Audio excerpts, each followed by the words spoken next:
Viewers, welcome into this next edition of Carolina Forward Interviews. I'm Zach Berly. This is a series where we speak with our elected officials about the issues of today, the future of our state, and what motivates them to do what it is that they do. So I am joined by the newly minted chairwoman of the North Carolina Democratic Party, the youngest in the nation to do it, Anderson Clayton. First, Madam Chair, thank you for the time. Yeah, thank you for coming. Welcome to Good One House. Yeah, so I want to ask, has it settled in? You sit down in the office, is it I'm the chair of the Democratic Party in Carolina?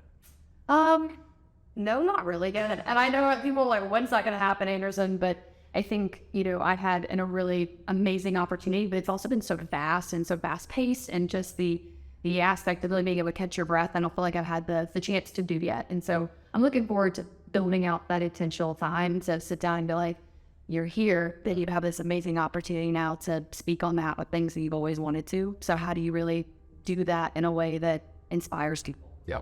Well, let's start off with something that is something very close to your heart, Person County. Native of there, you went off on your political journey, you come back to run the county party. You're also still commuting from there, which I think is both amazing and probably sometimes frustrating with the Raleigh traffic, which I know you've spoken about. So I want you to talk about that, the commuting side of for sure. But tell us about what is unique about Person County. Why do you love it? Why are you still there? Yeah, I love Person County because I think it showed me what politics could really be like when it just kept like you care about people. And I tell folks, the Person County really built me up to be able to believe like hard work and treating other people fairly and the values that I think really rural North Carolina embodies and relates to. My dad grew up on a tobacco farm, and literally from the day that he, was born to the day it meant to now, he's just the hardest worker that I know, and the person that always said, you've got to work for everything you've got.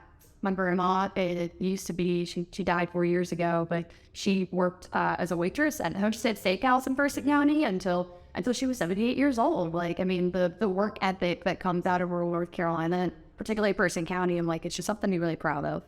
Knowing the shifting demographics and the focus of the party somewhat shifting to urban areas and suburban areas, and the worry that maybe rural areas are going to be left behind by the party, how important is that focus on rural areas for you in this job? I think the rural areas have been left behind by the party. I think anybody that you talk to right now across the 80, identify rural counties across North Carolina would say that they don't really know what the Democratic message is right now in them because they don't have one.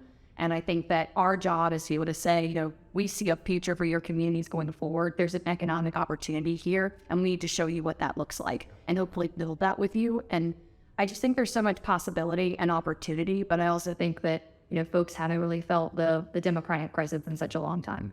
You signed up for one of the most thankless jobs in American politics. Low pay, high visibility, having to lead a fractured Democratic Party in a state that is purple, but is largely divided by the Republican majority through gerrymandering.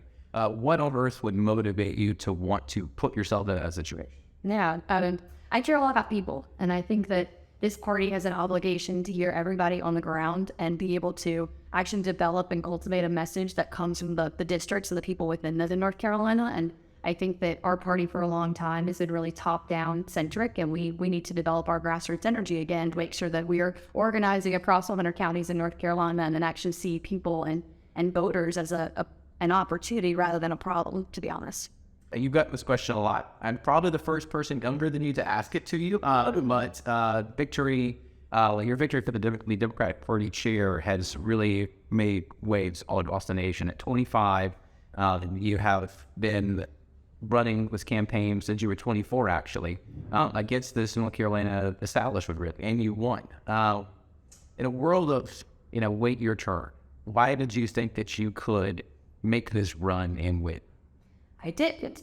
In the sense of I did not think that I necessarily could win this, but I tell people it was never about winning. It was always about putting up a fight. And that's something that I've made a rural county party to. Rural folks everywhere right now, rural county parties are out sitting there saying in rural North Carolina, it's about winning these elections. It's about putting up a fight and letting people know you've got somebody else to vote for, and you've got a different option and a different plan going forward that people want to see. And so I think that, the winning, while it is unbelievable and more than I could ever imagine it, I want to make sure that people understand, that's my message to the party this year too, is it's not about winning back rural North Carolina, and it is about building trust there to let them know that we care about their communities again, because that's what this party should be about. So for some time now, North Carolina has been like a castle in the sky for the Democratic Party. You can see it, but it's just out of reach. Just looking at the numbers, Democrats are 0-14 in statewide judicial races. They lost every one in the last 2 election cycles running. 5 straight U.S. Senate races. Just to say a few, the party, if you look at the modern era, is one of the lowest ebbed as far as election results as it has ever been. You're going to be a part of the rebuilding. Whoever got it was the other part of the rebuilding, and now it's on your shoulders. I mean, what do you think needs to be done in order to get back to the success that this party was seeing? Yeah, we need to rebuild infrastructure. And I think that, part of what I'm taking my cues from the Democrats at the federal level of what they're doing in investing in infrastructure right now across the country. I'm also saying we need to invest in infrastructure across our state. And that means having strong operating county parties in every single county and making sure that we're running candidates across the ballot and up the ballot. I mean, from not only your state house and your state senate, but also at my city council level and my county commissioner level. And, Battleground 2024 begins with Battleground 2023, in my opinion, this year, and so on and so forth. But, like you said, it's not a 2-year rebuild of our state party. It's a 10-year rebuild of trying to make sure that we are encouraging and cultivating trust with rural folks in these communities, and also urban people in these communities too, who have no real belief right now that government works for them. And I tell people all the time, that's what this goes back to. It's like, why people don't get out and vote, why folks are having a hard time engaging in politics, is because they don't see the effect of it on their everyday lives, and they also don't understand, well, how is this affecting me, and how is government actually working for me at the end of the day? And we've got something to prove with that. A large part of a decent part of the reason that Democrats have such a hard time in this state is because of partisan gerrymandering, which has been out of their hands for quite some time. It kind of gives you a bad hand to play. They're defaulted your own. Is there anything that, whether it's the party or anyone else, can do in order to help turn that tide to kind of change the hand to come into the playing field above it?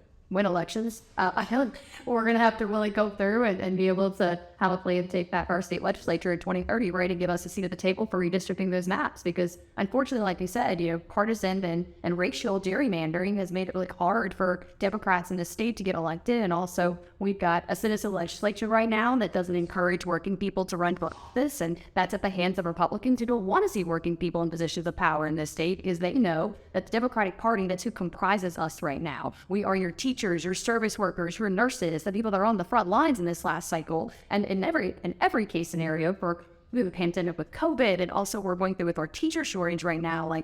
These are folks that we should see in public office, but we can't because we only pay them $13,000 a year to do it. For people out there, especially young people who want to get involved but either don't know how to or don't think they maybe possess the abilities to volunteer or make change happen, what advice would you give them? What encouragement could you provide to stay, maybe not being the Democratic chair of your state is maybe the objective, but other things, both higher and lower than that, can they do? What encouragement can you provide? Yeah, right now the Democratic Party is starting the precinct organization. We've got that up and running. We're going to have county conventions in April. We're electing new leadership to your county parties. And so there's an opportunity for you to get involved. And these county parties want young people involved with them right now. So go to www.ncdp.org, find out who your county party chair is, contact that person. If you can't get in touch with them, contact the NCDP. We will make sure they reach out to you. I don't want a source of find people. I think the state party right now is the best vehicle, actually, because, you oftentimes don't find a county party first. You oftentimes find the state party for Kristen. So my big goal here is to be able to say, we are the great connector, and we can make sure that you find how you get involved in your local community. But also, go to your city council meetings, into your county commissioner meetings, go to your school board meetings, find out who these people are. My best phrase that I would use on this whole campaign trail is that everybody can tell me who George Santos is, what he did or did not eat for breakfast this morning, the counties he represents in New York, but they can't tell me who the 5 people in the ward county commissioners are. Which the people that are controlling the county budget, the people that are controlling your schools, the people that are controlling everything in your own life right now about, it's actually impacting your future. So if you care about that, and you care about actually making, progress, rather than just making politics to some degree and fighting and partisan bickering at this moment in time, you're looking at your own backyard versus looking up, I think. I want to close with this. We've talked about why you're here in this building, in this position. But why this as a whole? I mean, there has to be motivations to take a life that most people would say politics is an awful place to be. It's so nasty, and yeah, it's important and all that, but still to commit your whole life to it. I mean, that's pretty rough, right? But there has to be something there. Is it a story? Is it an issue? And is there something that made you decide that you wanted to dedicate to it? Because this is the start of your journey. This has been a journey that's led to this point. Is there something along the way or something that has motivated you to do this outside of just being here today?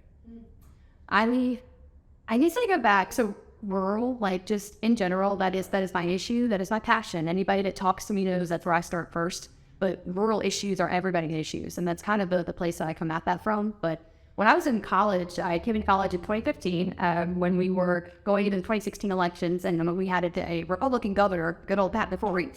And, the Republicans in North Carolina were sitting there like, how are we disenfranchised college students the most this year? I mean, we realize that college students, though, actually Democrats are successful, right? Because people know that young people are actually heavily more Democratic, which is also why they're trying to disenfranchise us so much. And they said, we're going to take away every college voting site across campuses in the UNC system, early voting locations, and they shut them, and they did.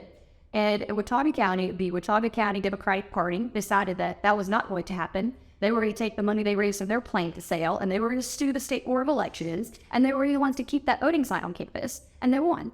And then got people that were 17 to 70-year-olds in a room together involved with fighting for that voting site because the Democratic Party there knew we cared about students. And they put their money where their mouth was, and they said, that's our priority. That's what we're going to be this year. And when North Carolina went red in 2016, Watauga County went blue. And I'd never in my life been more involved and more excited to be part of something, not leading something, just a person that would say, hey, I spoke up during public comment. I put my voice in that. I gave an opinion on something as a young person. And I think that's what really got me like, wow, we got so many more of these wins we really want to, and to really fight for them. So, folks, thank you so much for your time. You can see the interviews we've done in the past, and we have lots more in the chamber ready for you to go. Just look at our social media channels. Thanks so much for your time.